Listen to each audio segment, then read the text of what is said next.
Halo semuanya, selamat datang di channel Roy. Jadi di sini kita akan bahas tentang Iran dan Rusia lagi. Iran atau ya Iranian mungkin di masa depan itu akan berbeda daripada negara yang saat ini. Kenapa itu akan berbeda? Karena Iran dan Rusia ini sebenarnya udah lama ya, tahun 2025 aku baca. Cuma aku baru ingat gitu. YouTube-nya juga baru dibuat. Baru dibahas sekarang, jadi kita bahas aja. Iran dan Rusia itu udah menandatangani MOU untuk bersama-sama membangun mikroelektronika.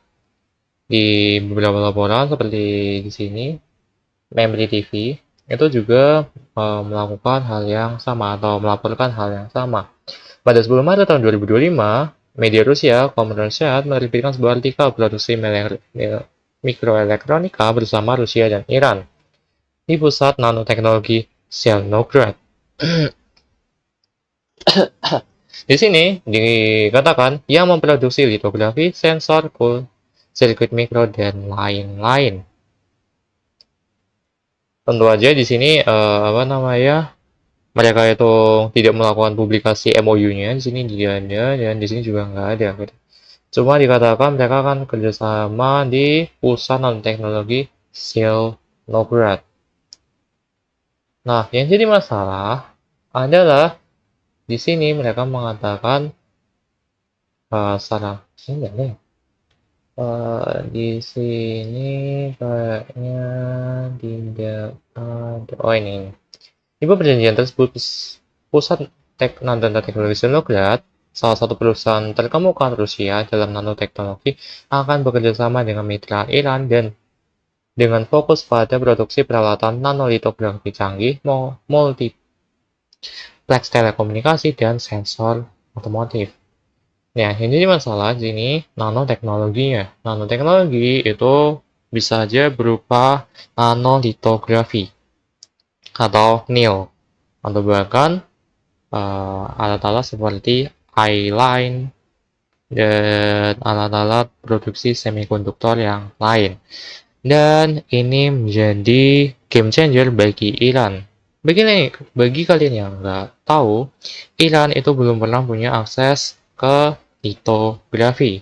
Jadi kalau di sini Rusia MOU dengan Iran tentang nanolitografi, entah itu NIL, entah itu tentang dipakai I-beam atau I-line, ya ini akan merubah Iran yang awalnya kalau misalkan butuh semikonduktor itu harus smuggling itu dibeli di pasar gelap atau penggelapan. Akhirnya mereka bisa melakukan produksi chip mereka sendiri. Ya kurang lebih kayak gitulah ya. Jadi mereka ya awalnya nggak punya kemampuan untuk buat semikonduktor, sekarang udah bisa. Nggak sekarang sih, mungkin beberapa tahun yang akan datang mereka akan bisa.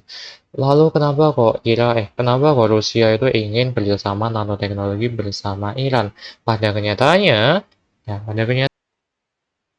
pada kenyataannya Iran itu adalah negara peringkat keempat dari negara global yang fokus pada nanoteknologi, bahkan melampaui Inggris, Jepang, dan Spanyol. Ada 4.600 artikel dan di sini itu Iran menempati peringkat di antara 30 negara teratas, memegang posisi ke-27 pada tahun 2024. Ya intinya bagus lah ya Iran itu untuk nanoteknologi gitu. Dan ya kurang lebihnya gitu. Itulah kenapa Rusia itu ingin kerjasama nanoteknologi bersama Iran. Nah, Rusia aja nggak masuk ya. Di sini nggak ada ya Rusia. Jadi kurang lebihnya kayak gitu. Jadi apakah ini bagus untuk Iran? Sangat bagus gitu. Karena mereka akhirnya bisa membuat semikonduktor mereka sendiri. Alih-alih harus smuggling lagi, harus ini lagi dan itu lagi.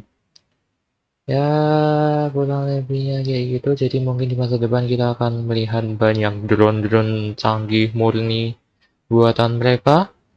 Kita nggak pernah akan tahu kan. Jadi ya kurang lebihnya seperti itu. untuk game changer Iran, di mana mereka mulai punya akses ke litografi. Dan bye-bye.